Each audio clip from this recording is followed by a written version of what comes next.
Tonight, we're uncovering explosive new evidence. Terrorists may be using the border with Mexico to sneak into the United States. Will Ripley is in Hidalgo County tonight with a Channel 5 News investigation. Will? Extra border patrol on this fence is one of the ways the government is stepping up border security, but thousands of people are still sneaking into the U.S. illegally every year. And we found evidence some of those people have ties to Islamic terrorism, and the border could be a target.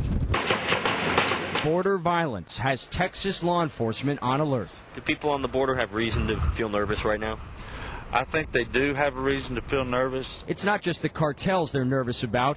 Multiple government reports show people from countries that support terrorism have been entering the United States illegally through Mexico. They come from places like Afghanistan, Iran, Iraq, and Pakistan.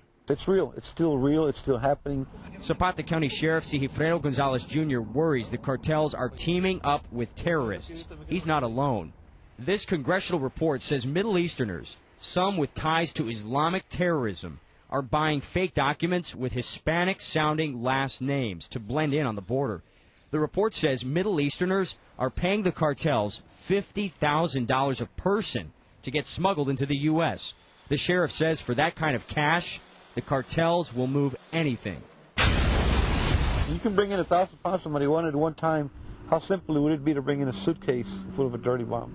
The Stratfor Intelligence Agency in Austin monitors security threats. They think al-Qaeda's goal is to blow up a dirty bomb somewhere in the United States. It's essentially radioactive material that's packed in with explosives. This tactical analyst is hiding his identity for security reasons. He says a dirty bomb could easily be smuggled across the border. It spreads radiation over a wide area with devastating consequences. So there's a very real possibility that a device like that could be detonated along the border. The Government Accountability Office published several studies some call alarming. Inspectors found big holes in border security. One GAO study found radiation detectors at all of our international bridges have serious performance problems and might not be able to detect the dirty bomb. Undercover inspectors made 42 illegal crossings with a 93% success rate. I mean, that's overwhelming. You know, we know that we're not even putting a dent into what's coming across. Another GAO study found people with ties to terrorism were captured along the southwest border as recently as 2008. We're never going to let our guard down. Never. It's a constant worry for border officers. Who is out there trying to get in? Federal law enforcement estimates just 10 to 30% of the people who cross the border illegally actually get caught, which leads many to wonder who and what is getting in. In Hidalgo County, Will Ripley, Channel 5 News at 10:30.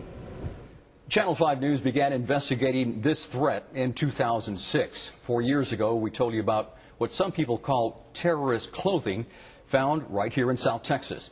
Arabic military patches were found near Hebronville. One contained the words martyr and way to eternal life. The other depicts a plane crashing into the Twin Towers. Law enforcement sources told us maps with the locations of nuclear power plants were found in the same area, along with GPS tracking devices, weapons, ammunition, and camouflage. And Oscar, the government's own numbers show more people from countries other than Mexico are caught right here in the Border Patrol's Rio Grande Valley sector than anywhere else in the United States. The government calls them OTMs. Since 9/11, literally thousands of OTMs have been caught in South Texas from places like Iraq, Iran, Syria, Egypt, and Pakistan.